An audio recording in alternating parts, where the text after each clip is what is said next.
week's Three Legs, Four Wheels F1 podcast. It is Paul here with Sean. Oh, Lee. There's no one else. Yeah, you're going third tonight. Chris will be joining us later. He's just a little bit. He hopes to be joining us later. He's just a little bit tied up at the moment. So at some point, all being well, you'll hear a bleep, and then Chris will be here. Yeah. Whether it'll be giant flood or normal size flood, we know not. We don't know what size he's going to be this week. We've had a few tweets saying the giant flood thing was the funniest thing we've ever done. That's possibly not a ringing endorsement of some of our previous efforts, really, is it? I was going to say I'm not entirely sure that's a good thing. I mean, I'm looking out the window towards his house and I can't see him, so I think he's normal flood tonight. Normal size flood. Talking of tweets we've got, just before we get kicked off, I want to thank everyone that's got in touch with me over the last few days since I put that message out on Friday. There's been literally hundreds of people have got in touch just to say, sort of, we're thinking of you, take care, look after yourself, and I'm absolutely just blown away by the amount of support that I've got, and I'm feeling so much better because of it. To paraphrase Lewis, we have the best listeners. The best. Yes, but listeners. we mean it. We're not going to say it if we just turn up on another podcast. That is true. We're not going to appear on WTF1 anytime and say they've got the best listeners. Actually, do we consider like all like satellite podcasts around this one the same podcast? Because I've definitely told most of the audio listeners are the best listeners. Oh, you are the Lewis. Oh, you've Lewised it. I was actually going to say I could have stopped that sentence after we're not going to turn up on WTF1. That's fair. That's fair. Like I feel that before approaching that bridge, if I was to find it, I might have already found it in ashes. Choking on my Jaffa Cake flavoured vape. Yes, it is a thing. How is the Jaffa Cake, by the way? It tastes of Jaffa Cakes. Oh, wow. It's so weird. It's like Alco Pops. It is. It's like you're inhaling Alco Pops. I remember when Alco Pops were like a big thing. Remember when there was like a rainbow of Bacardi Breezes? Mm-hmm. Yes. And I used to think to myself, why the fuck are people drinking alcoholic drinks that taste like pop? Because I drink beer because I quite like the taste of beer. And when I smoked, I quite liked smoking tobacco. The problem is, all tobacco-flavoured vapes that I've tried so far have tasted nothing like tobacco. Oh well, that's not right, is it? When the thing they're supposed to be replacing, they can't accurately represent, yet they can somehow manage to make it taste like a fucking cake. Yeah, true. But I mean, don't forget, non-alcoholic beer has only started tasting like beer in the last 10 years. It's been available since sort of the early 80s. That's fair. But for the first 30 years of non-alcoholic beer's existence, it tasted like piss. Caffeine-free coffee and tea still tastes like asshole. So yeah, I think we've got a while to go, haven't we, before tobacco vape is good. Yeah, by which point I'll probably stop vaping. Oh, and caffeine-free Diet Coke. What's the fucking point? That's fair.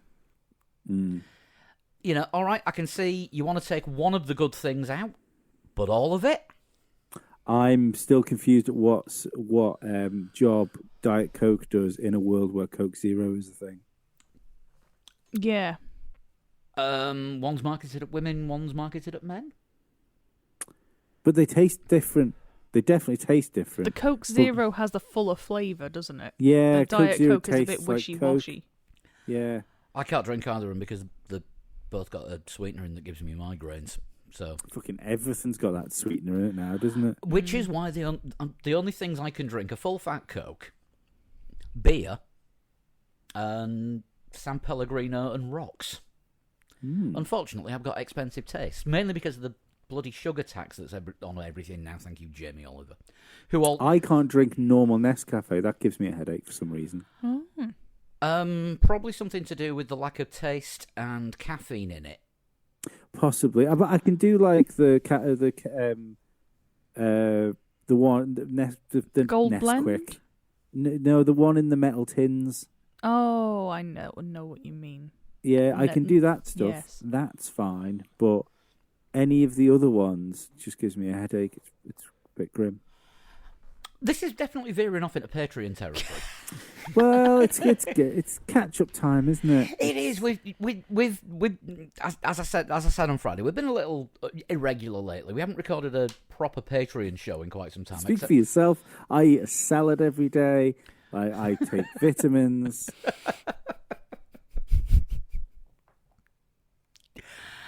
And he's brought it back down to the right level already. I was just going to say we've not been regular with podcasts, but we all know how regular Lee is now. Yep.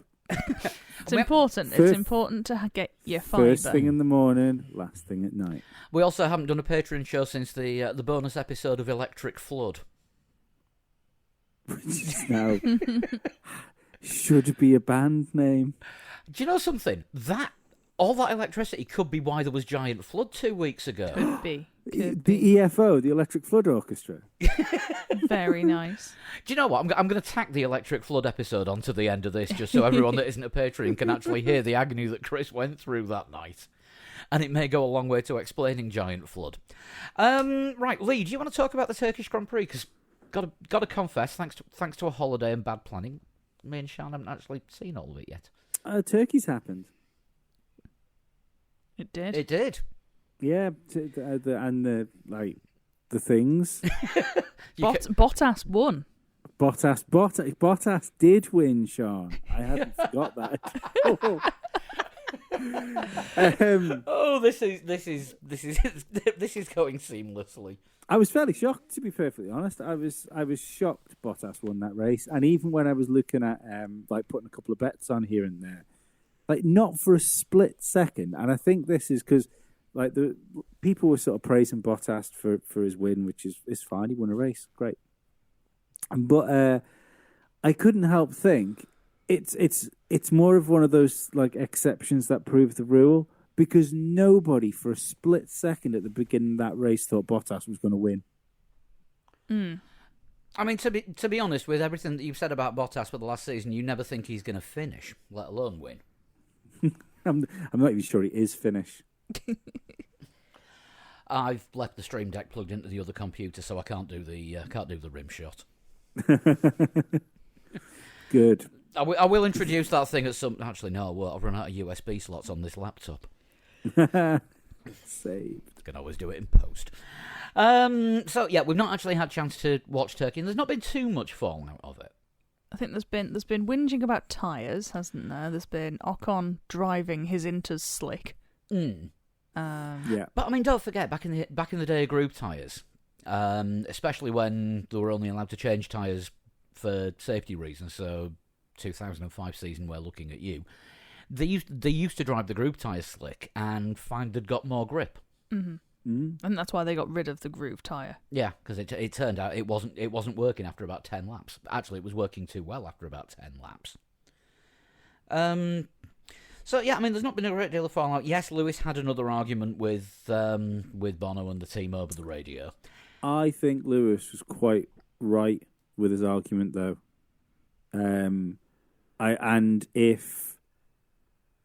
If Lewis loses the World Championship, like at the last race by a couple of points, I think he can thank Mercedes for essentially, I think, taking a podium off him, because I think he'd have hung on in, and if he didn't get a podium, I think he'd have got fourth.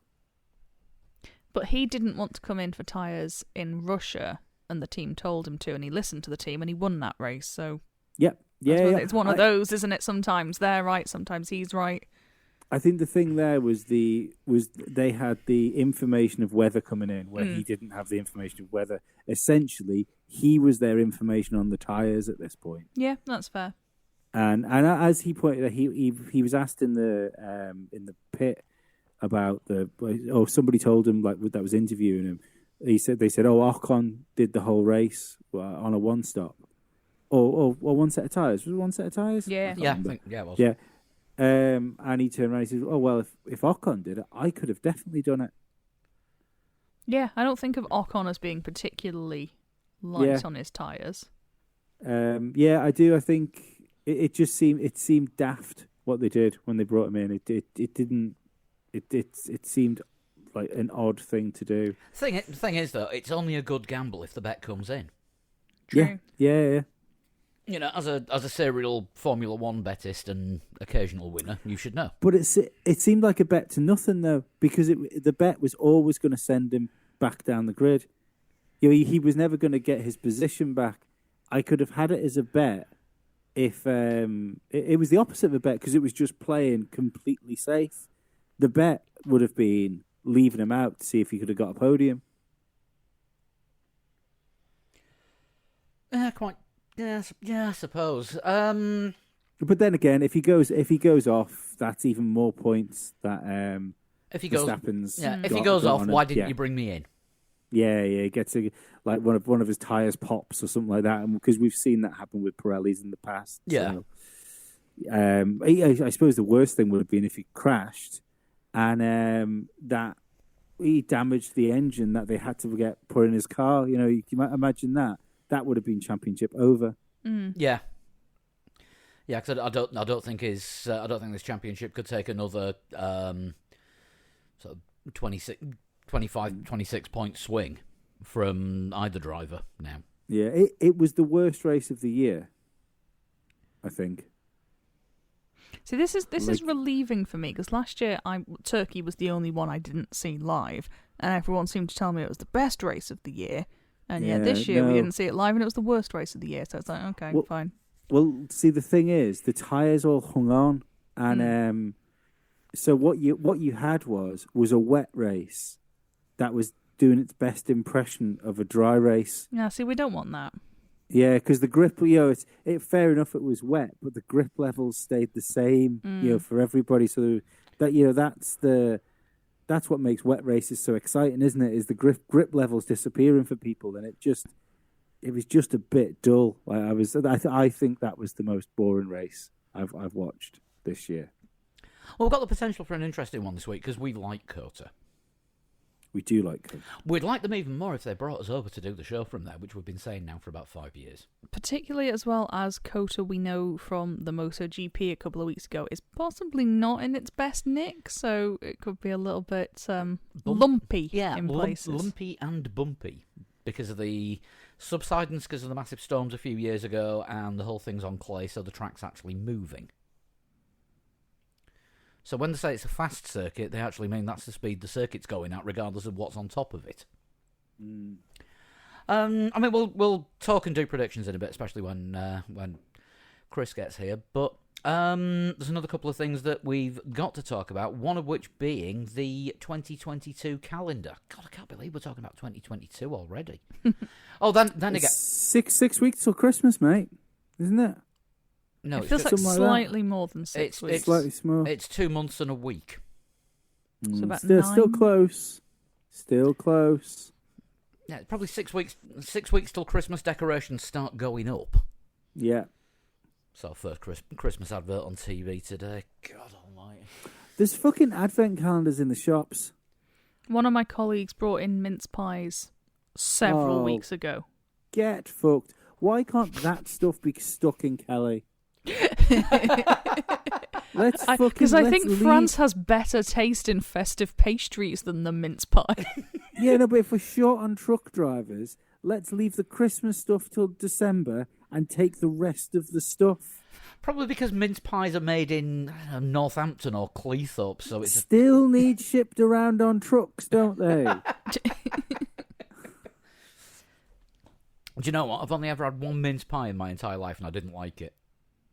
I don't like mince pies. I don't like Christmas pudding. Yeah, I've grown out of them. Or Christmas cake. Same. Not a fan. Sean's dislike of mince pies may be my fault. I used to like an occasional Made one. them with beef. No, I used to like an occasional mince pie, and then Paul took this to mean I will get several dozen mince pies, and I was stuck with them, and I got massively grossed out. I don't like brandy butter either. That No. No, Christmas puddings are not very good. Christmas alcohol, very good. Christmas puddings, nah. Yeah. It's like Christmas songs. You always think to yourself, oh yeah, Christmas, like a dessert at Christmas, great. In the same way as you think, oh yeah, Christmas songs, love Christmas songs. There's like 2 good ones.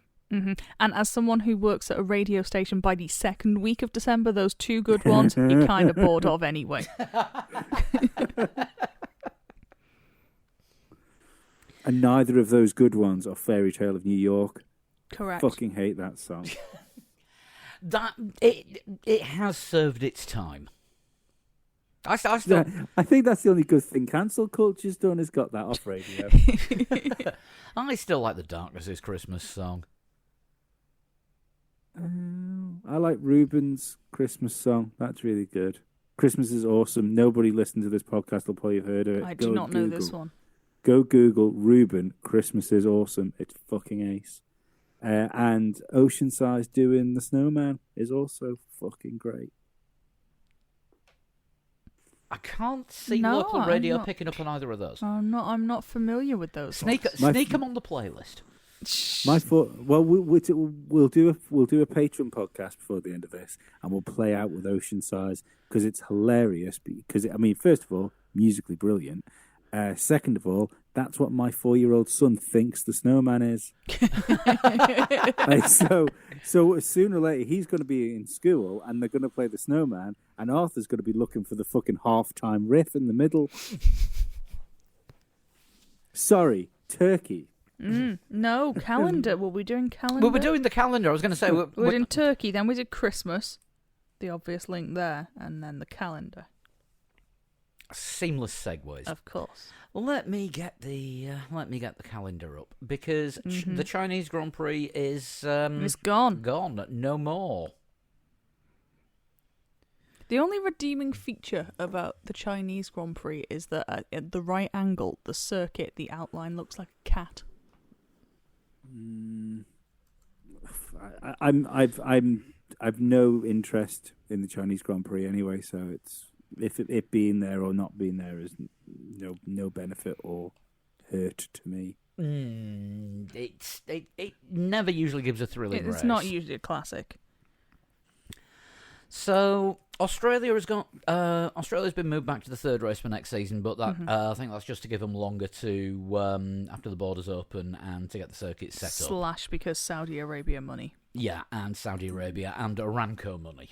Mm-hmm. So it looks like Aramco basically funding the Saudi Arabian Grand Prix of Newcastle United.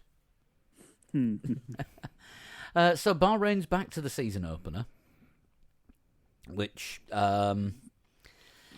it's better at night. Yeah. Yeah, it's better at night. And then, of I course... do wish that maybe we squibbled it.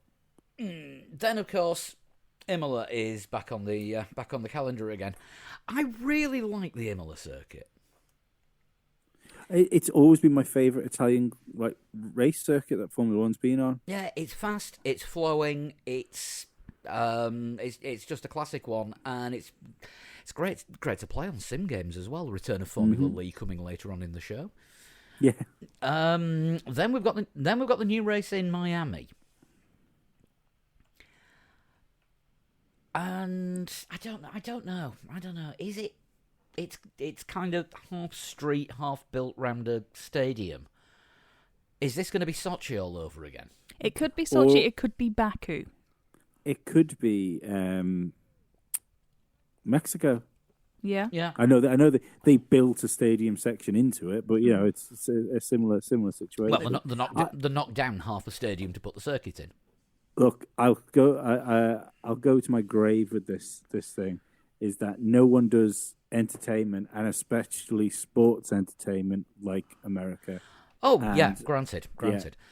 The Austin feels like I always feel like the Austin Grand Prix feels like more of an event than some of the other races.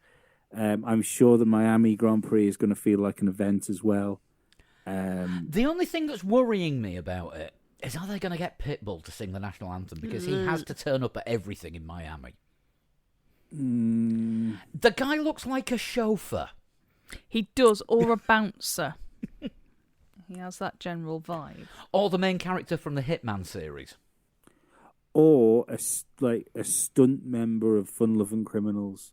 Yes. Still not talking. Still not talking to them. An expendable one. He'd be the one wearing the red shirt. Yeah. Still not talking to Fun Loving Criminals. Why? We were meant to go see them last Saturday night and they cancelled the UK tour. Oh, did they? Yeah, we had tickets to go see him in Manchester, so we had to go drink a lot of rum instead. Safety-loving criminals. To be fair, the rum was okay. I was going to say the rum more than made up for it. If you're anywhere near a Turtle Bay, take a spare liver, especially when it's 2-for-1 cocktail night. I also now like rum. Then the world's most sensible back-to-back race is happening in June. Baku to Canada. Right, this is madness. Right, you've got your fifth race of the season is Miami. Then you come back to Europe. Then you go to as far Eastern Europe as you can get without it being Asia, and then you go back to North America. Why is Canada not after Miami? It sounds like they've made the calendar on a flat Earth map. A colleague of mine used to work in Kazakhstan, which is sort of that kind of neck of the woods, and you're practically as far from Europe as you can get. It's like getting another Europe and putting it in between Europe and Baku. Yeah, I mean Kazakhstan, to be fair, is massive. Baku, Azerbaijan is tiny, but it's far. It's small and far away. It is the Europe side of whatever sea it is they've got. I can't remember. Is it the Dead Sea they have? Don't think it's the Dead Sea. That's in Israel. I'm not good on my seas. Is it the Red Sea? It might be the Red Sea. Might be the Red Sea. It's the one on fire. Yeah, anyway. it's the Europe This side. feels inconsequential. It does. But yeah, Monaco, Azerbaijan, Canada. It's sending everyone all over the place. F1 wants to become carbon neutral. Yeah, twatting about flip-flopping either side of the Atlantic Ocean is not the way to do that. Not really. I'm going to say this now, and I'm going to continue to say this, probably till the end of time. The idea of a motorsport becoming carbon neutral is nothing more than PR lip service. It's fucking ridiculous. Oh, I think that is correct, but again, they're not doing a very good job of paying lip service to their own idea here. No, they're doing as good a job as that as Tories do at keeping to lockdown regs. It's fucking daft. Any other things to note on here? Netherlands is now going to be in September. That looks like it's going to be the regular date, because at first when the Dutch Grand Prix was coming back, it was going to be early on in the European season. Mm-hmm. But it looks like they've settled for September. And I reckon they probably quite like that it's sort of the Max Verstappen home races back-to-back combo. Yeah. Singapore is back as well. Yes, it is. Russia still can't use their flag, and it's the last race at Sochi next year, I do believe. Oh, boo-hoo. Before it moves to the new St. Petersburg circuit. Ace. Good. I'm glad. Mind you, we'll have a good race at Sochi next year. It's just when they got their act together to put decent races on, we'll be fucking off. Yeah. Definitely. It's going to be the ultimate sod's law if that happens. Shout out to Singapore, though. That's where has been missing on the calendar for too long. It's a great circuit. You know, it's the proper challenge, isn't it? You know, it's a hard race. The drivers look fucking ruined when they get out of the car. Well, I mean, it's about 10 at night, and it's still about 30 degrees by the time the race finishes. Yeah, they do weird things with their sleep as well, don't they? Because I think they all stay on European time. And Yeah, every year at the Singapore Grand Prix, one pit lane pundit will always mention blackout curtains in the hotel. Yeah, and the fact that the race seems to go on for about 6.5 weeks. I mean, they do open up the pit lane very early for people to have a walk around. I think it's the week before when they actually start building it. Mm-hmm. although it doesn't take them all that long to build the circuit. Living somewhere where it takes about a year to build a circuit and then take it down again. Yeah, but inevitably after a couple of safety cars, maybe even a restart, the end of that race, they're always talking about whether we're actually going to see the end of the race or if it's just going to go to a time. It is one that's usually very tight, isn't it, on the time? Yeah, yeah. I think it's because the sort of the average speed of it, and it's the same length as other Grand Prix, but the speed's a little bit slow, which is why the reason that Monaco's because you get a lot of fuel saving, don't you, in Singapore? Yeah, we saw that last time, so that obviously slows them down. You do get safety cars sometimes for a range of reasons, and that obviously pushes you tight on the limit. So yeah, there's a lot going on. Yeah, I think if everything sort of ran clean and there wasn't a safety car at any point, the race would still take about an hour and 3/4 anyway to run at full chat. But I don't know, because I don't think we've ever had a race without a safety car, have we? I can't think of one in Singapore. I'll tell you what, you won't get one next year either if the cars are going to be harder to drive. No, that is true. That is going to be an interesting one. I can't wait for testing. I don't believe it. We're not even at the end of the season yet, and I'm saying I can't wait for testing. I think the thing is that, don't get me wrong, this is, I think maybe it's going to be a bit much for some people to take right now because some people just like to complain about things. But I think once the dust settles, I told you we're staying off Reddit. No, but I think once the dust is settled on this season, as long as like one driver doesn't have like 2 DNFs and it's just over, and it's it pitters out. I think this might be the best season in Formula One history. I remember 1976, so I can't say anything. What happened in 1976? Hunt versus Lauda?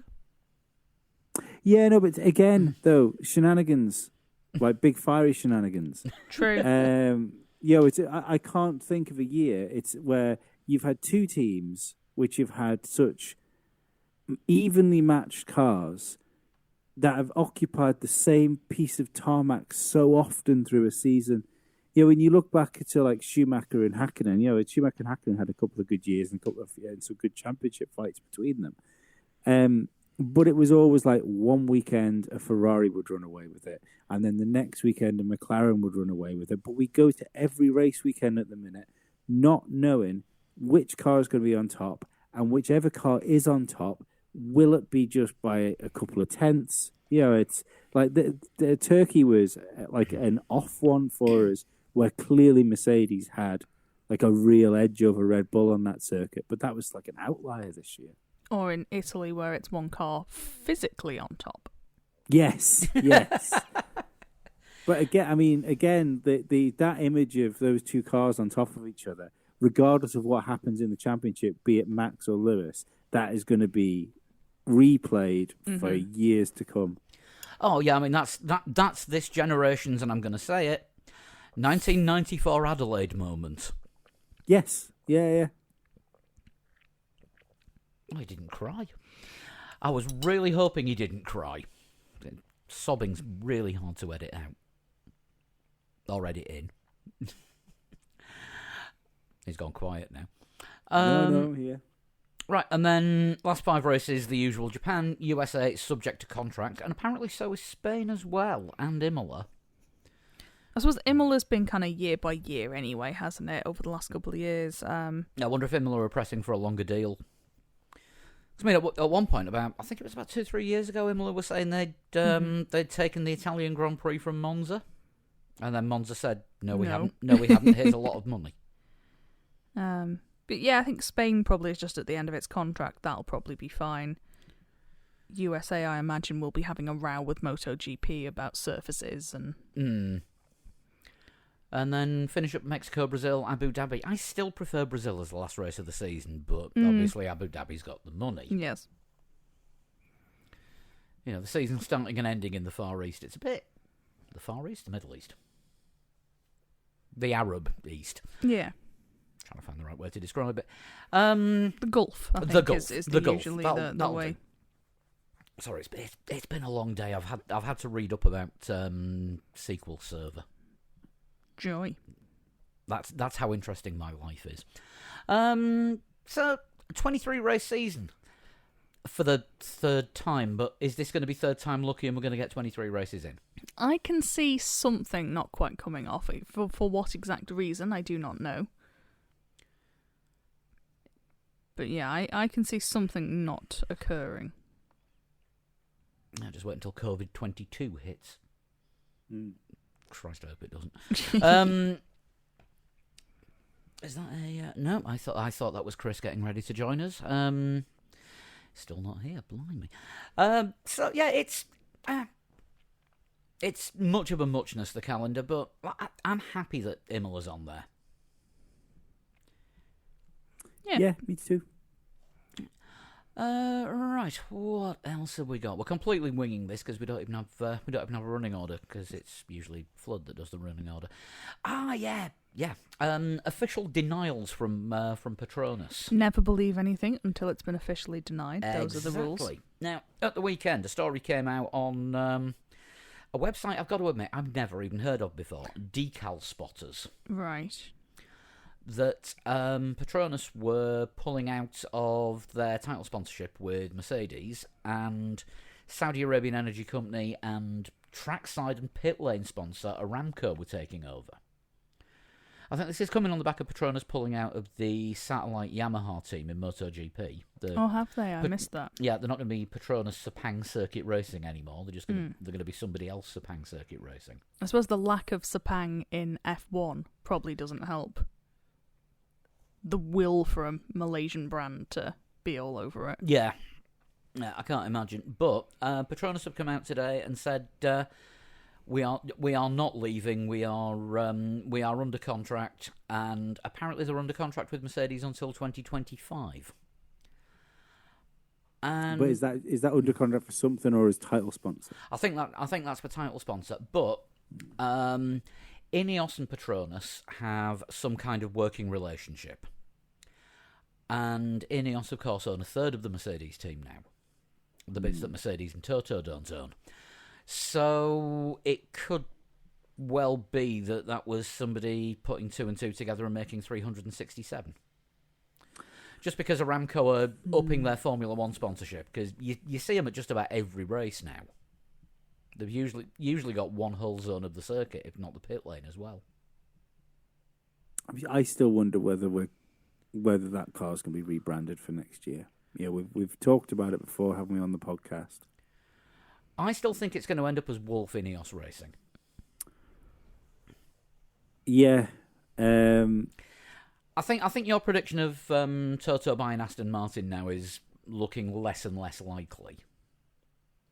Yeah. I don't. I didn't think he was going to buy it because he's got shares in it anyway, wasn't it? This is true. I thought if the Mercedes team was actually sold off to somebody else that wasn't involving Toto Wolff, that you'd find Wolff taking a bigger role at Aston Martin, and I think that could still be possible, but I don't think he's gonna. Whatever happens to that Mercedes team, Wolff is going to be heavily involved. Oh yeah, I mean, he owns a third of it, so yeah. If another team was to come in, buy Mercedes out, they'd probably have to spend twice that amount to get rid of Toto as well. I can't see him parting with it because he's effectively built it to what it is. Yeah. But one team that apparently is going to be changing name is going to be Sauber Alfa Romeo Longbow Capital, whatever they're going by this week. Yes, they could do with a name change because that's a gobful. Yeah. Well, they haven't really had too many name changes recently because, they've been Alfa Romeo for about 3 years now. And then it was Sauber, then it was BMW Sauber, then it was Sauber. Then there was Mercedes Sauber, Sauber Patronus. Yeah. It's been through a few flavours. One or two doesn't, but it looks like they're going to become Andretti Racing. Because Andretti Racing, as in Andretti's, rumour has it that they are putting in an offer. So we could be seeing the Andretti name back on the grid. Hopefully not behind the wheel. Yeah. Because there'll be one ready. I mean, there's one that's been in IndyCar for a while, but Marco? Gremlins. No, I want to say Michael. Michael owns the team. Marco was the one. Marco, I think it was Marco that was in IndyCar. I think it might be a Michael Jr., possibly. Because there was one that drove for the Andretti team in IndyCar and then left at the start of this season, which doesn't really say a lot about either how good the team is or how good the family is. You know, when you're related to the owner and you won't even drive the car, are you listening, Lance Stroll?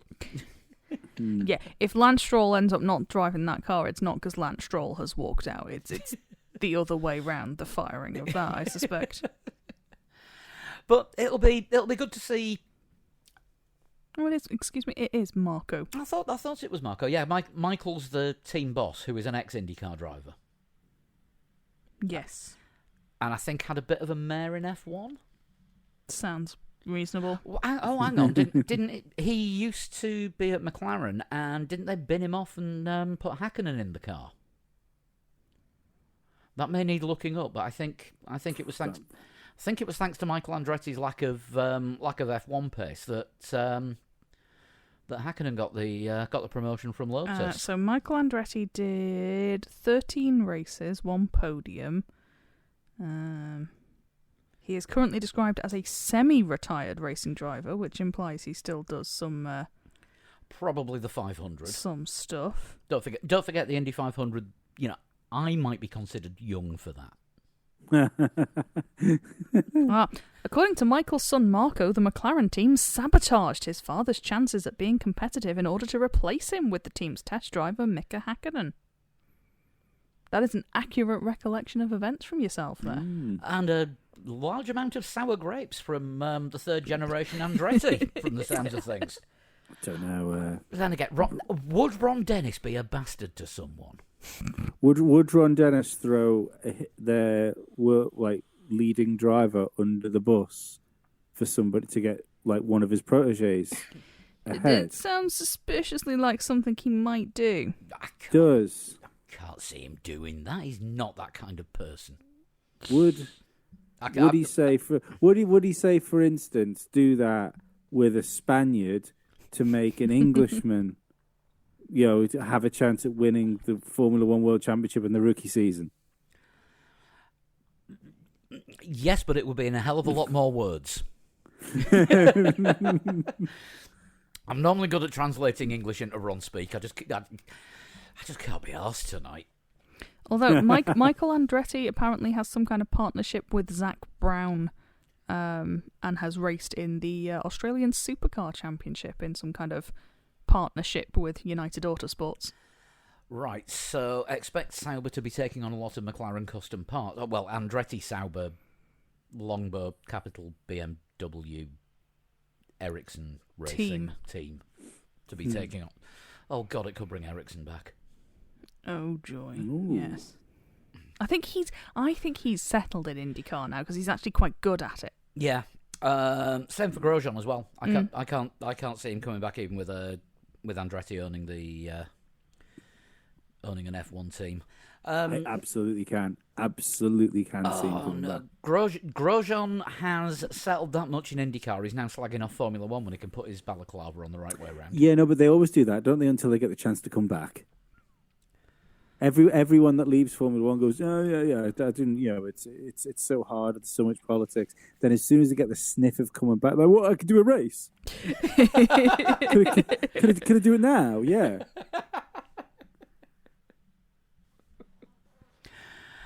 I think we've got more chance of seeing Dick Tantrum in the Andretti than we have Roman Grosjean. I think he'd be a fucking excellent signing for any team. I think it's a shame that he hasn't had a chance in Formula One. Apart from the Red Bull Junior program and the Williams Junior program, apart from those chances that he had. No, he hasn't had a chance in Formula One. He had a chance. He's had chances to get to Formula One. Now I'm taking nothing away from his driving talent because the guy is quick. Yeah, I am not denying the guy is absolutely rapid. Yeah, but he must be hellish to work with. Look at his car. There's no sponsorship on there. Yeah, I absolutely 100% believe that with this sort of view of the media-trained Formula One driver, if that attitude had been taken years ago, you wouldn't have had James Hunt, you wouldn't have had Ayrton Senna, you wouldn't have had Eddie Irvine. I know he's not quite the same caliber, but it's those people. I don't know. Eddie Irvine loved to play the corporate game when he was at Ferrari. No, but he did. If a man didn't suit Tommy Hilfiger clothes, it was him, because when Hilfiger was sponsoring Ferrari, I remember one episode of Wogan that Eddie Irvine was a guest on. I think it was just before a British Grand Prix. Yeah, and he turned up in. That's a reference for the American listeners there, Wogan. Yeah, it turned up on a chat show. The week of the British Grand Prix, and he turned up head to toe in Tommy Hilfiger non-Ferrari clothes, and that was dressed in the dark. Well, I mean, that's just one of those things. But you're also again talking about the guy that got in trouble with his own team, where when asked what was going on with Ferrari, he said, "Well, the problem is the car's brick slow." And Ferrari doesn't like its car being referred to as brick slow. So no, it's like, what can I say? I like a bad boy. Yeah, I think he's quick. He should have a go in. Should have a go in Indy. That might actually, I don't know, rub some of the edges off. Because it's good for it's good for young drivers. Look at the current crop of young Indy drivers. You got Alex. Uncertain pronunciation of surname. Could be Palou, could be Palau, could be Pulo. It was Palau when he was in F3. Mm. But I think, in IndyCar he seems to be Palou. You've got Pato O'Ward, Colton Herta. There's some quick young drivers. All of whom I think would be good F1 drivers. It's just that it's a small grid. The IndyCar grid's bigger, you've got more chance to shine. Yeah. Same with what's his name, the other British lad, Ferrari Junior, Max Chilton. Callum Ilott. Mm-hmm. Yeah, he deserves to go in Formula One. He's not going to get his go either. Mm. That's the problem, though. When you're on the Ferrari Junior program, and both current Ferrari drivers are literally just off the tit. Yeah. It's been the problem with Red Bull, hasn't it, for years? Ferrari's junior team is sort of kind of where mid to late noughties Red Bull junior team was. Are we going to get next? We are going to get next year. It's going to be the first time that Red Bull and Alfa Tauri Toro Rosso have kept lineups in ages. Yeah, it's also the best time, I think, to ever be on the Red Bull driver program. Because I think the chances of what's his name, the Toro Rosso driver doing good, Tsunoda. Gasly, yeah. The chance of him getting back in the Fat Boy Red Bull team, I don't think that's going to happen. I think he's going to have to go somewhere else. Yeah. Alpine 2023 when Alonso retires for the second time. Possibly, I think Williams would have been a good place for him as well to replace Russell. But so you've got a team there where essentially either or both of those drivers could be replaced after next year. I don't see Perez staying in Red Bull past last year because I don't think he's done enough to earn his drive this year.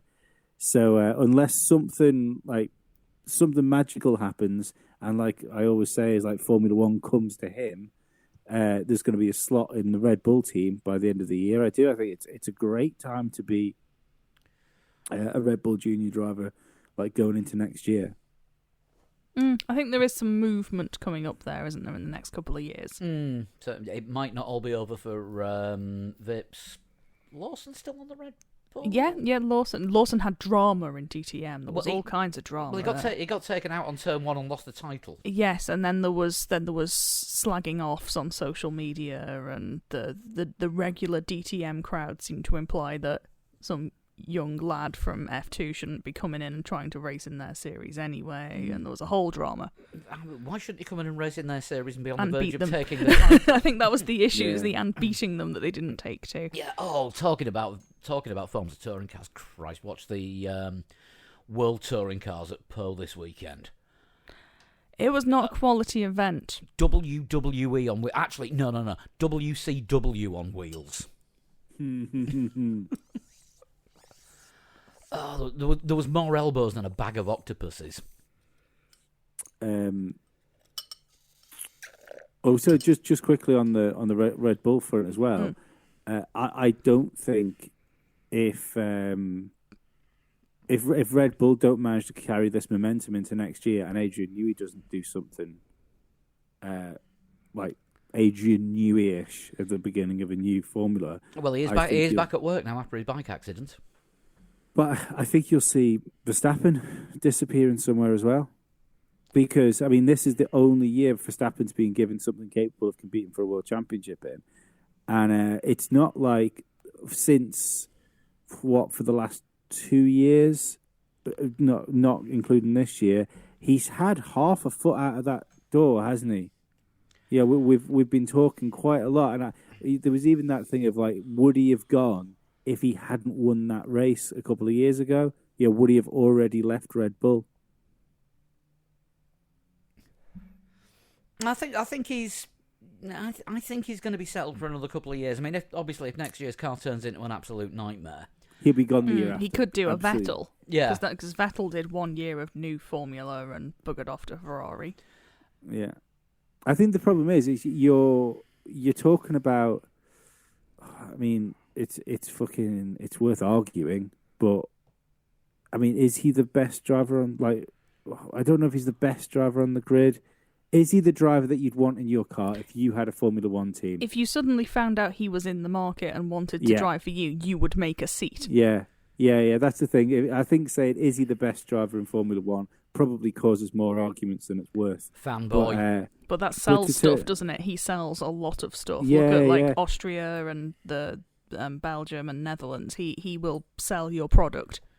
But he's also that guy, I think, that if you give him if you give him a car, he'll make that car go 3/10 quicker. Mm-hmm. Talking of F1 drivers selling products, saw something F1 product related that we didn't know existed last week. Kimoa electric bikes. Oh yes, I'd forgotten about that.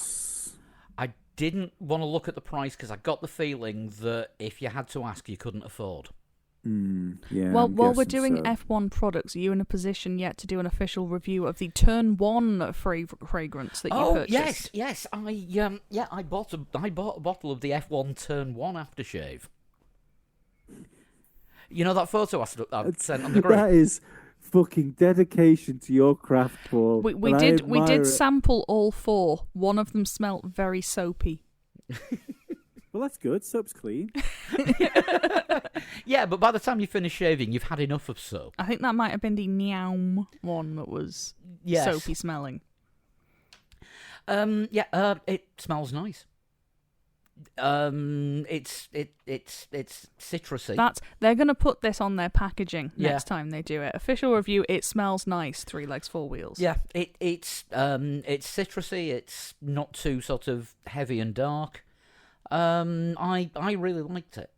I think it suits me, and it comes in a really cool bottle. But you've got to have a little rubber stand because the bottom of the bottle's curved, so it doesn't actually stand up. So if you want to put it on a shelf, you've done, engineers. You've got to use the stand. I think it's deliberately engineered that way. So yeah, this is dedication to the bit. I went out and bought F1 aftershave. I mean, I was deliberately in a shop to buy aftershave at the time, and I'd chosen the aftershave I was buying, and then you pointed the F1 ones out to me. I did then notice the F1 smells. So another 60 quid later, taking extra from the Patreon this quarter. I don't think you can pass that off as a Patreon purchase. No, I company expenses. No, it is not a company expense. I don't think I can manage that. I do need to buy a new USB cable, though, because the one in the mix is acting up. Right, I think... A USB cable that roughly costs the same amount as that fragrance. Didn't you know I was buying solid platinum USB cables? Because apparently they really work. We have an American Grand Prix to preview, but before we do, we're going to pay the rent. Oh, yes, for all this perfume. Yeah, yes. Because, perfume don't come cheap when you don't buy it duty-free, and we don't get duty-free between the Isle of Man and the UK. DraftKings have got a new offer on Formula One. If you sign up as a new customer, now I think this is only available in the US, so you'd have to check other local sites for details. If you bet $1, and if the race goes on for longer than one lap, then you'll win $100 in free bets.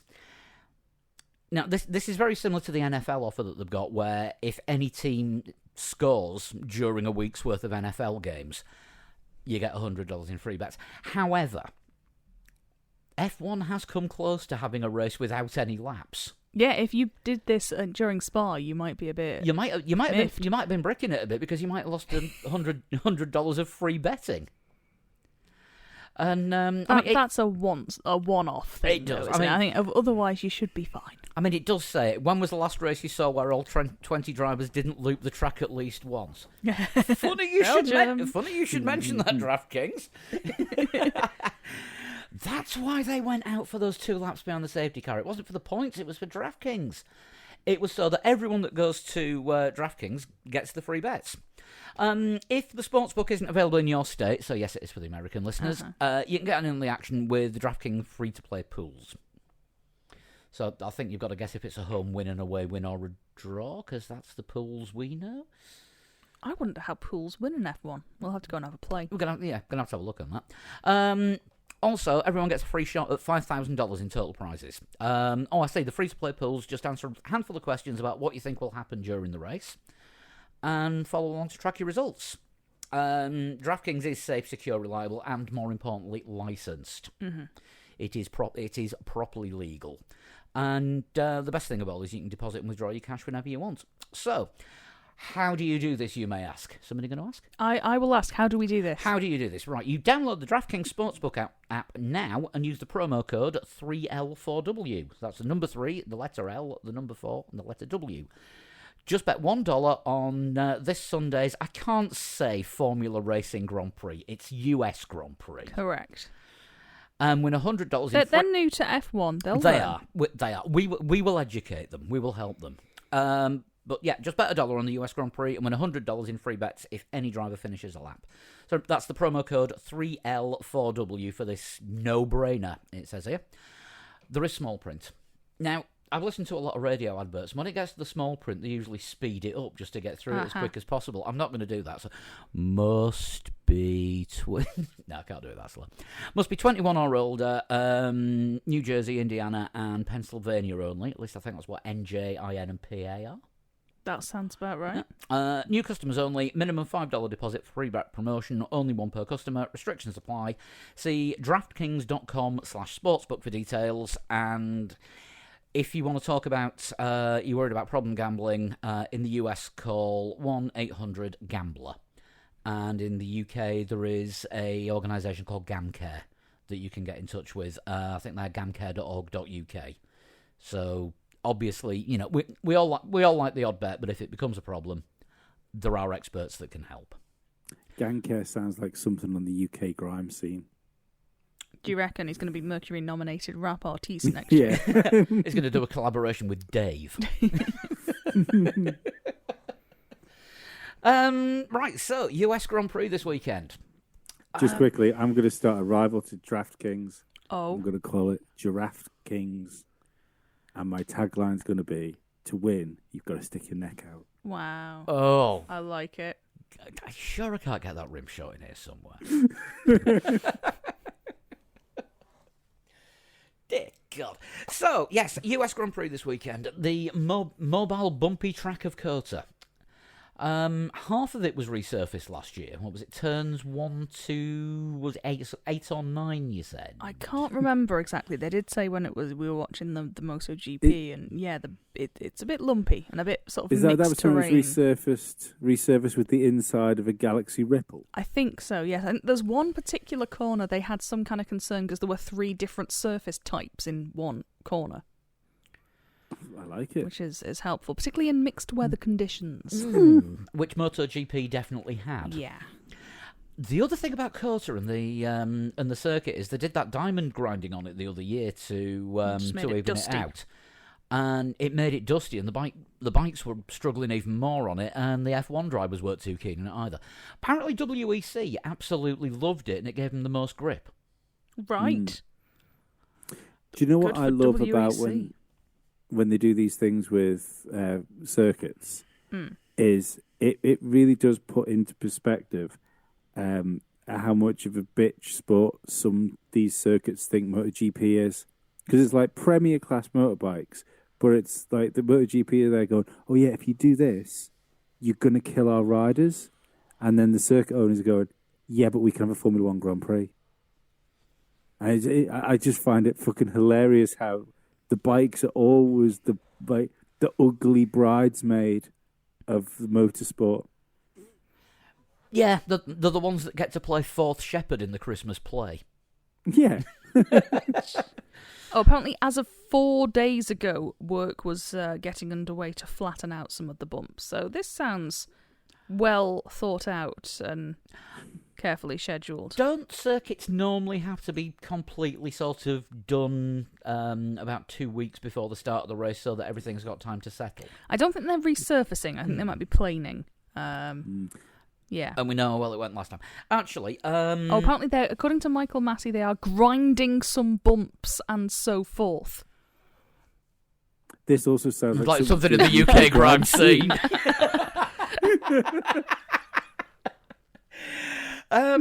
Talking of track surfaces, I had an email this week from Campbell Woodell. He has 2 surnames. And he works for a company that actually makes track surfaces. And see if you agree with me on this one, Lee. I think he has got one of the coolest PhDs ever. This guy's a doctor in the grip of motorsport surfaces. Oh, he's going to get some traction with that. I need the snare drum. He's going to be coming on the show with a couple of colleagues in a few weeks as well. So we're going to have another technical special coming up soon where we will actually get the details of what all the different surfaces are and why some are grippier than others and why some are more abrasive than others. Because we hear this talked about on every race commentary. Oh, it's a really abrasive surface, so you know this is why there's different tyre compounds at each race. And I think it'd be really good to get sort of the insider knowledge into why this is a thing. And we need another technical expert on the show because Scarbs hasn't been on for a while and we all need to geek out a little bit, don't we? Yes. Well, I'm a nerd, so I'm looking forward to this. Yeah, should be a good but listen. I'm also at home with the fact that this could be the best or worst thing you've ever listened to. A niche market, I think it'll be for a niche market. But we're in a niche market. Yes. You know, we're an F1 podcast that is open about mental health. If there isn't anything, big up Lando for talking about his as well. I don't want to come across all crusadia or anything, but if you got a problem, talk. But yeah, I mean, we're pretty bloody niche to begin with, so we're getting even nichier. So I guess if you have any burning questions about track surfaces, now is the time to shout. Yeah, get them in. Drop us an email, 3legs4wheels@gmail.com, and we'll take a look and we'll put the best ones to the F1 track surface experts. Back to Circuit of the Americas being planed and... Yeah, I'm sure they'll get some questions about that. Yes, winding and a grinding. Yes. Who do we think this is going to favour? Because we didn't have a race last year. Yeah. And Verstappen has had gripes there previously, hasn't he, with like the sausage curbs and whatnot. Yeah. And it seems to be one of these tracks that he maybe isn't the biggest fan of. He's never had a car as competitive as this Red Bull, though. That is true. I think we could be in for a good battle at the front. Mm-hmm. You've got a big long straight there, but there's so many twisty turny bits. That's the thing. It's one of these circuits where you've got to sacrifice one part of the circuit to be good in the other. There's going to be parts of the circuit where Mercedes are fast, and there's going to be parts of the circuit where Red Bull are fast, and they'll hopefully back and forth a bit and maybe not end up on top of each other this time. Well, if there's parts of the circuit where one's fast and parts where others are fast, then there's going to be one point where they're as fast as each other, only for like a sort of few metres, and that's where they could end up on top of each other. Yes. It's going to be... It's too close to call. I don't know. I have a feeling that this is going to be a Verstappen race. I don't quite know why, but to me, I know this is going to get me in trouble. Oh God, Lewis doesn't feel like the championship winning Lewis this year.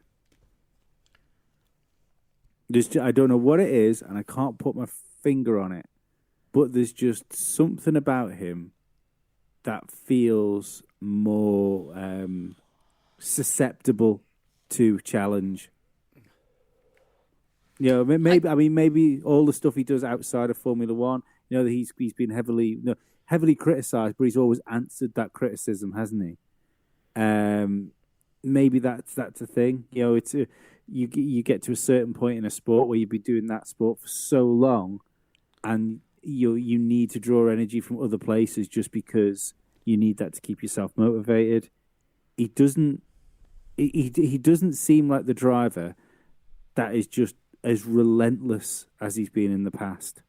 I think I know what you mean in that sort of in previous years we've seen like Vettel or others go out and get a big lead, Rosberg, and then Hamilton hit the form as like, oh, here we go, he's coming back. And even though him and Verstappen have flip-flopped a bit at the top, he doesn't actually, at no point does it seem that Verstappen has gone, oh, okay, here we go, he's off, I'll just sit back and finish second for the rest of the year. Yeah. I'm not sure. Even like his manners, maybe it's because he genuinely like sees Verstappen as a threat, and maybe that's the first time, probably since Alonso, that he's been up against something that he genuinely considered a threat. Because we have to remember that even the championship he lost to Rosberg, he lost that championship because his engine blew up. So I think this is the first real test. Maybe he's had his whole career, you know, for race wins and championships. Because apart from the Alonso thing, I think you can say was tainted because it wasn't a pure battle between two drivers. Then the best teammate he had since Alonso was Jensen, which they traded positions a few times. I think Hamilton ended up with more wins, but Jensen ended up with more points over the time they were in a team together. But they were never really in contention for world championships. You know, it was always the odd win here or there. I think this is the first time Hamilton's really been challenged. I hate it when he's right. No, I see exactly where you're coming from with that, and I think that is the case because, there's been no real challenge. I mean, all right, there was a lot of animosity between Lewis and Rosberg when the whole 2016 thing was going on, but. And again, that was into team things, and it could have been managed. Yeah. By the team, you know, Toto could have put his foot down at any one point. I mean, I'm pretty sure, you know, we coined the term Toto's naughty step that season because they found themselves sat on it more often than not. But yeah, this is the first time where he's got a challenger that he's got no control over. I think the other thing to remember as well is that he's behind in a world championship right now because they both had their share of like misfortune. I think if someone might prove me wrong here, but I think Verstappen has had more bad luck than Lewis. You know, I think if everything had gone the way things probably should have gone, he'd probably be leading the championship by a little bit more. I mean, he lost a race win because of the blown tyre. When they came together in Silverstone, Verstappen retired, but Hamilton continued. Yeah, I mean that's 6 and 2 threes. That's bad luck, and he probably could have left that, you know, and not lost all those points. But when you look at Rosberg won a world championship against Lewis because he essentially sold his professionalism out. You know, when you looked at the things he was doing inside the team, Monaco, when he stopped the car to get pole. He even turned around, I think, in an interview and said that one of the reasons he left Formula One is because to win a world championship, he became somebody that he didn't like. Whereas Verstappen hasn't had to do that. Verstappen's where he is because he can match Lewis on pace.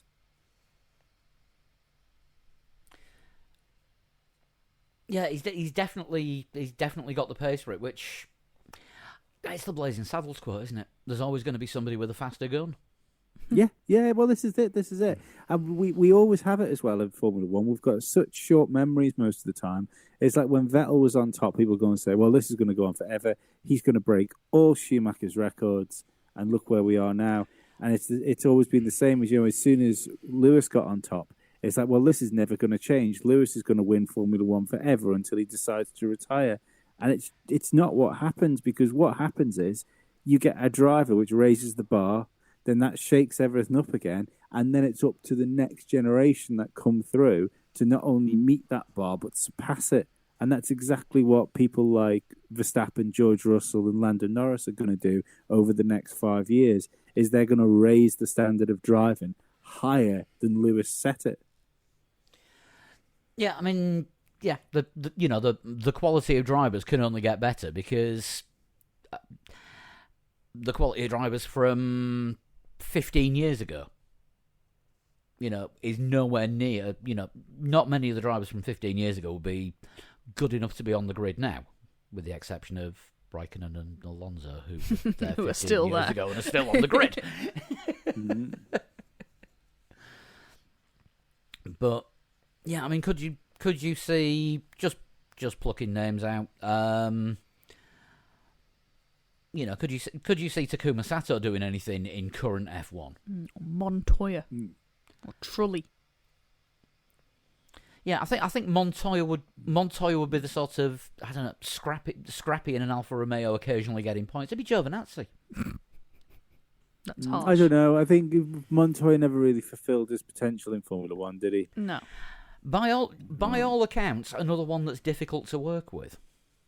Yes. Yeah. Fiery, hot-headed. I was a Montoya fan as well. I like a bad boy. There is young child Montoya, I think, on the way through somewhere. Oh, isn't he? He's racing against young Barrichello, isn't he, in karts? Oh, is he? He might be. I thought he was a little bit older than that, but oh well, he'll get there at some point. We'll find out. We will find out the next gen coming through. Right? Shall we try and do some predictions, because this is gonna be a hard one to predict. For a split second, though, before we do predictions, imagine how beautiful the karma would be if Schumacher Jr. is number 2'd to Barrichello Jr. Oh, God. Sebastian Montoya is doing Italian and German F4 with Prema this year. Oh, he is a bit older. Mm. Right, I thought he was younger than he was. I do apologise. No. Then again, Italian F4, that's about 14, 15? Let me see if I can find you an age for Sebastian Montoya. F4 is ridiculously young. Talking about F4 drivers, or former F4 drivers, congratulations to a friend of the podcast, Abby Pulling, who is competing in the last 2 W Series races this season. And hopefully we'll get a full-time seat in the series for next year. Yes, it'd be good to see. Yeah, definitely be good to see, and we'll have to get her and Alice back on the show at some point. Sebastian Montoya is 15. I thought that was about the right age for F4. Right, predictions. Yes. Let's all go at once. Someone's going to have to go first, and it's not going to be Flood. I'll go first. I'll go for a Hamilton win, because he does normally do well at COTA. Verstappen second, and Norris third. See, I'd love to stick Norris on the podium, but I just don't think McLaren's going to have the car for it, because mind you, they're quite good at low speed corners, aren't they? And there could be shenanigans. There's always a chance of a shenanigan. Yeah, it's medium speed corners that McLaren seem to struggle at, but that does mean that they're going to struggle at the in the S's part, the Maggots and Beckett's bit at the beginning of the first sector. And that Ferrari looked fucking rapid all of a sudden, didn't it, from nowhere? It's Ferrari, though, isn't it? They'll be rapid, and then they'll be somewhere else. No, they'll be rapid, then they'll be found out. Yeah, I was just going to say they're either slow or cheating. I'm going to go. I think Verstappen win.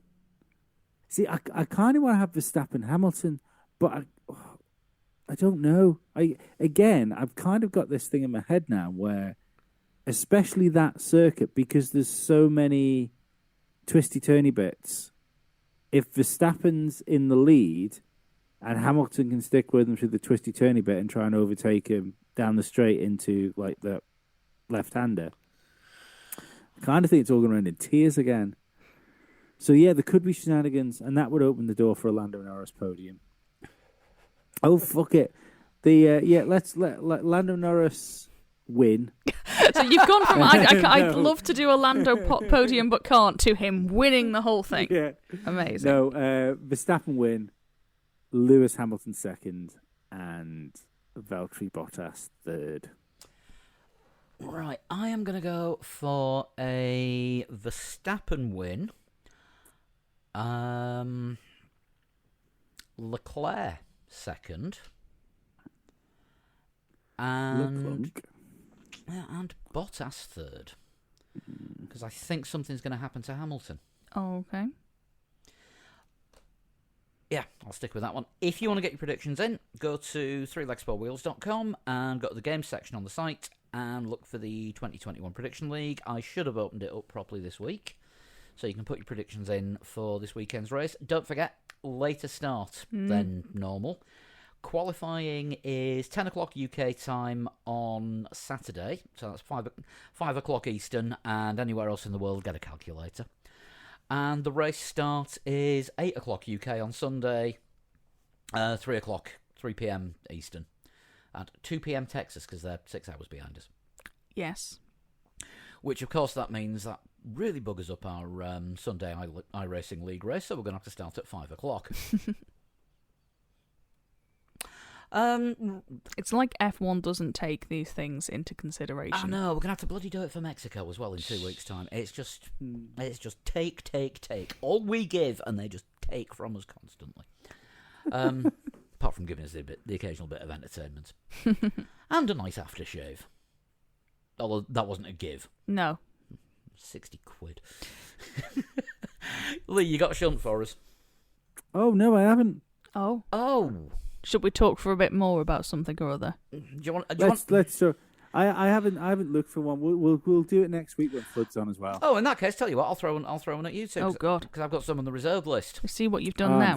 I'm fucking shit at this. I know. Why the hell do you think I'm doing it? Right, let's have a look. Total shunts. I have been sent some others. Right. Okay. This one is from Tom Horrocks, which is in here somewhere. Yep, here it is. Right, yep, Tom Horrocks has sent us this one in. I've had. Is it Takuma Sato? Is that your final answer? Imagine how pissed off he'd be if it was Takuma Sato. Oh God, hang on. No, I did this one the other week. See, it's not easy, is it? Not easy. No, I forgot to move that one over. Right, okay, I've got another one. This is from Scott Neal.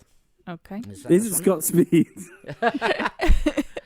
I was not born. What the fuck? In the 20th century. Oh, fuck. This is either someone very old or very new.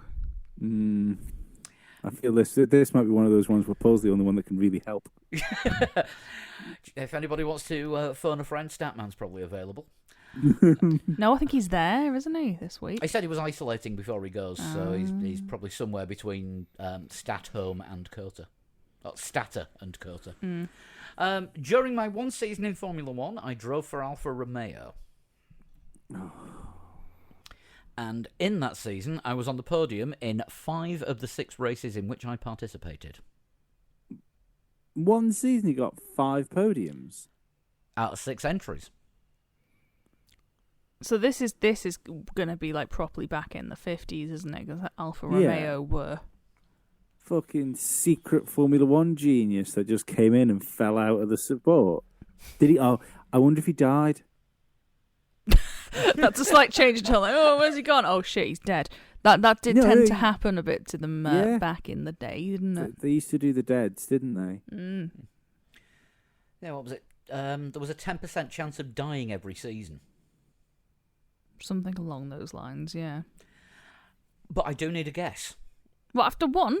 You've had 3. Have we had 3?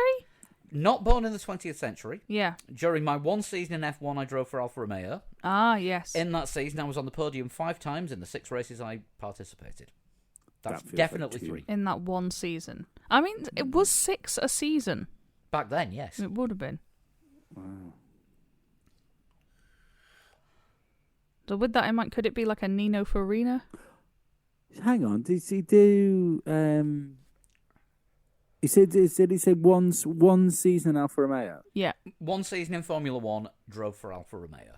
So he only ever did one season in Formula One. Yes, Yeah. that's what the question says. Who won the first Grand Prix? Because the first Grand Prix was won by an Alfa, wasn't it? The first title definitely was. No, I thought the first race was won by an Alfa. That is beyond my knowledge. You can always forfeit this guess. I'm tempted to throw a Farina in there just to chuck something in. Mm. Okay. Yeah. You're going with Farina for your first Why guess. not? All right. Clue 4. The following season, I drove sports cars, but returned to Formula One to drive in the French Grand Prix.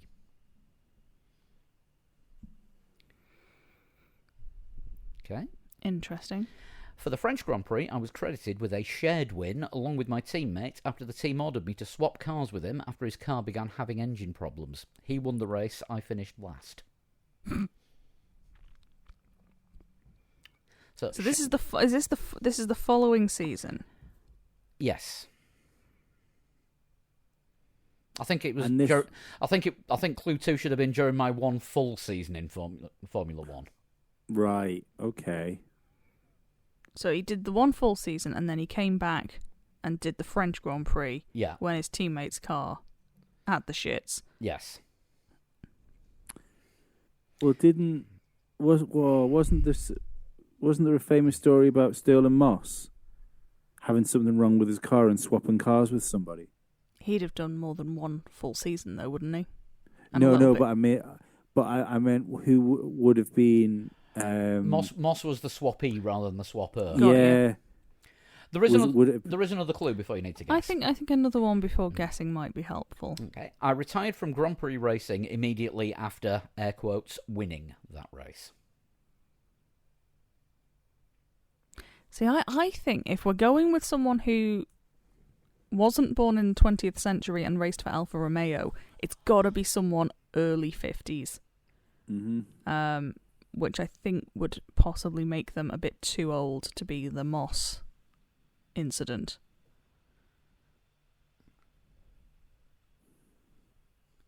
But I don't have much more wisdom to contribute. I'm rubbish with. This is Flood. Flood is really good at this specific type of shit. anything before the 90s. I'm fucking not in with. I am very similar. Yeah. Shall we continue? I think so. I'm Yes. There are 3 more. I'm trying to think There are of. 3 more clues and a spaffer. I'm trying to think of Formula One drivers that you would consider like great non-world champion drivers that died. Well, we don't know if this guy died because he appears to have rage quit after being made to car swap. Oh Sean, yeah. Can I just pass you my phone so you can get a photo of Bruno? Because I posted a picture of the recording setup and Oh, is there a complaint that there was no cat? yeah, at Suffolk. Do you want a portrait or a landscape? Go with your feelings. I think he's in a So we're just going to get a quick photo of Bruno just for the benefit of Martin at Suffolk Home. See how that came out. There we go. We'll send that. And to another Martin, thank you for sending videos of all the Australian wildlife. We had kangaroos this morning and cockatoos tonight. Excellent. Doesn't help us with the quiz, though, does Doesn't. it? So shall I continue? I think so. I have nothing of value to offer. All right. Clue 7. As a result of winning that Grand Prix, I am the only winner who was born in the 19th century, and I am still the oldest driver to win a Formula 1 Grand Prix. Oh, feel like this is info I should know. Prior to Formula 1, I drove for Maserati and Mercedes in the European Championship Series, earning several victories, including the 1935 Monaco Grand Prix. This guy is a world champion, isn't he? So who's he drove for now? We know he's driven for Maserati. He's driven for Alfa Romeo And Mercedes. Is it Fangio? Could be Fangio.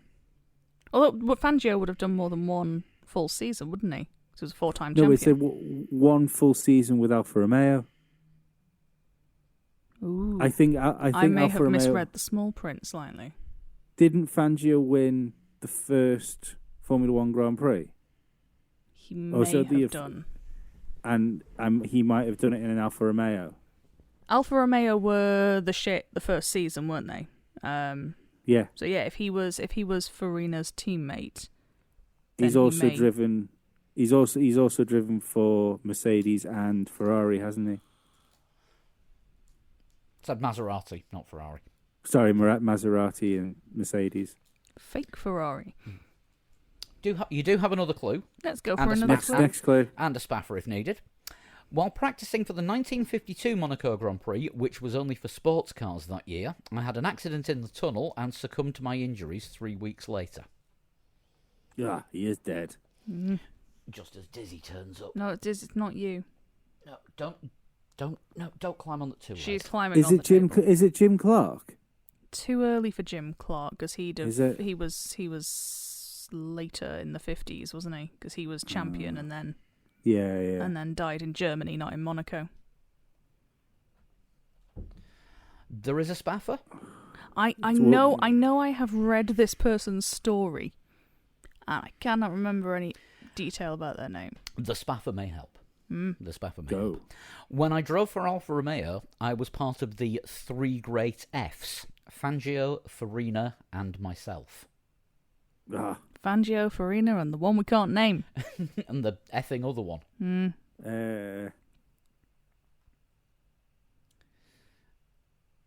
All this silence and cat noise is making for great radio. I'm trying to think of drivers beginning with F. I know of this driver, but I don't know their Are a name. million years old. Well, they're not, because he's dead. His bones are a million years old. He only got to a minimum of 53. Million years old. I don't know, and I know as soon as you say the name, I'm going to get upset. I'm exactly the same. Given my fucking awful knowledge for Formula One at this fucking period in history, I'm almost taking it as a W. The fact that I managed to bring Fangio into it. I think we've named Fangio and Farina. We have done 2/3 of the effing. You've got two Fs. Yeah. And your third F is Luigi Fagioli.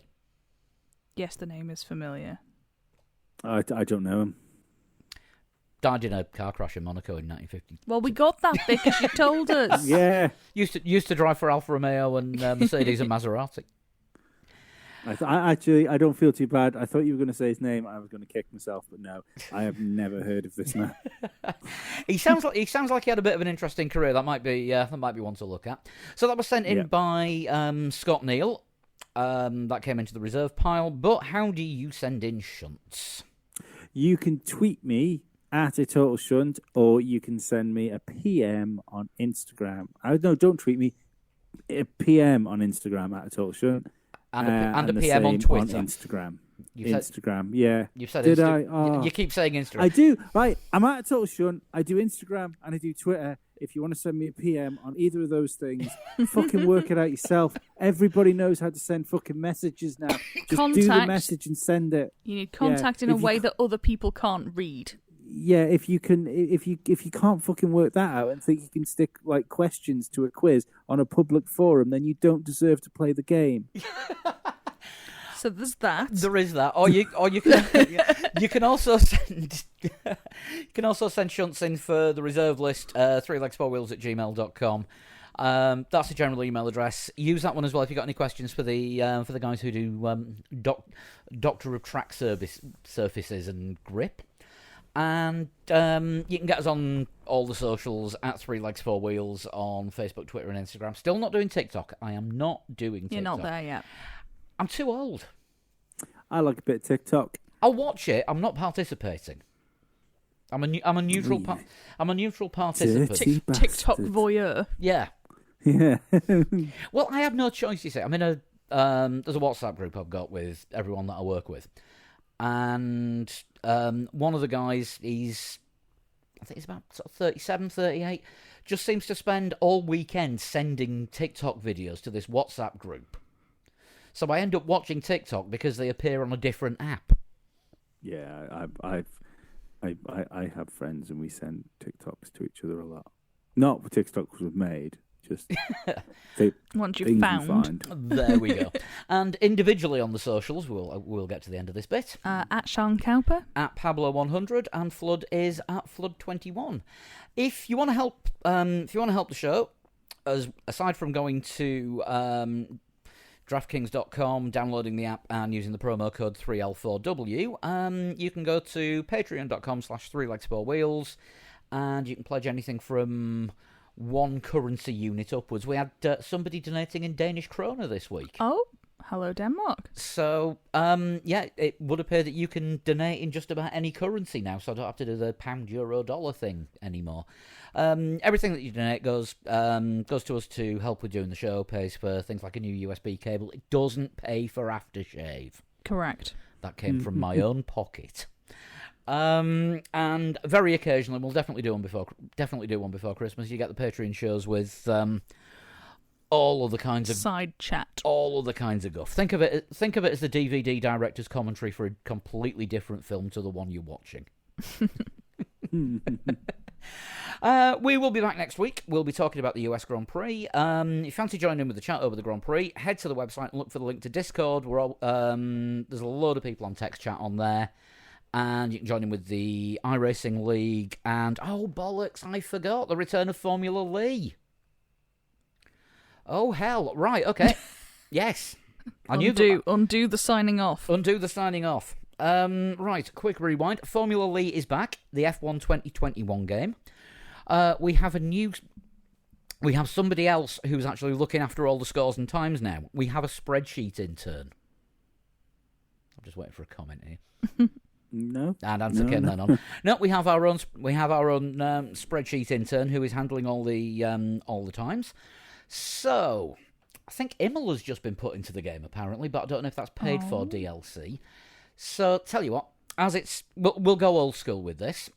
Circuit of the Americas in the dry. Shall we get it in a McLaren? For this one. Why not? Lando had a good Imola this year, didn't he? So, but we're doing Circuit of the Americas. Oh, sorry, yes. You said Imola and it distracted me, and I was thinking of Imola. Yeah, Imola's in, but I haven't got the game. So this is why I don't do the racing game. Plus, we've only got one steering wheel, and you can't usually drag me away from it. Circuit of the Americas in the dry in a McLaren. You have 2 weeks until 7 p.m. UK time it will be the 1st of November. Bloody hell, it's nearly November. New way of getting the emails in this time. It's formula-lee@3legs4wheels.com. Oh, we've gone fancy. Shit. We've gone fancy. Wow. We've gone all official and proper, and our spreadsheet intern will get those. So it's formula. Email the screenshots in of your time. Formula-Lee, that's a hyphen, not the word dash. So formula-Lee at 3legs4wheels.com, and our spreadsheet intern will take care of putting all the scores together. So just a brief reminder of the rules. You can be on PC, PlayStation 4 or 5, or Xbox, any version of the 2021 game, PC or console. You can use a wheel or a controller. You can have any assists turned on or off as you do the better, whichever is easiest for you. And it's in time trial mode, so it's not actually in a race. It's time trial mode. It's purely hot laps. Yeah. And if you don't play Formula E, then that means we have no need for the intern, and we just stop sending food down to the basement. Food? Oh, Yeah, hell. It's okay. He was quite portly when he went down there, so he's probably still okay. That's all right. That's all right. I was just going to send a cat down to check on him, but if he hasn't eaten, I'd dread to think what the cat would do. Maybe send like a 16-inch pizza down rather than a 10-inch this week. I'll take care of that this week. So yeah, that is definitely it. You've had all the socials details. You've had everything from us. Stay safe. Remember, it's good to talk. We're always about if you want to chat on socials or email. And I feel like we're being sponsored by Vodafone today. No, it's good to talk. It's good to talk was BT. It was Bob Hoskins. Oh, it was a BT. Yeah. I had to play British phone company lottery there. I wasn't sure. I think BT own Vodafone these days, don't they? Not one of them. I've lost track of who owns who. I don't know who owns what. Anyway, that's we're heading into Patreon territory. Look, we're off. We'll see you next week. Enjoy the race this weekend, and I'll say it again. Stay safe. Ciao. See you later. Bye-bye. So this is an extra Patreon show in honour of our 300th show, with Chris actually inflicting pain on himself. Chris, do you want to explain what you're doing before we kick off? I have a circulation promoter, which on my feet, and it's just electrocuting me in rhythm. It has an intensity setting, and it was set to 3, which I thought was this is a mild nothingness, and now I've just got it back up to 50, and oh my god! How high does it go? I've got to find out. Oh Christ! 52, 60. This is like, oh my god! It's like the worst cramp I think I've ever felt. Oh, hang on. Right. Oh, we've got. Oh god! Right. Sean's just come into the room. I must be wondering what the fuck he's. I'm going to let Sean in and just have to explain to him that this second, Chris is in the Right. middle of electrocuting himself. Yeah. Oh Jesus Christ! 70 is very hard. How hard does it go? Oh, 78. Keep going. Oh no! This hurts now. 84. Does it go up to 100?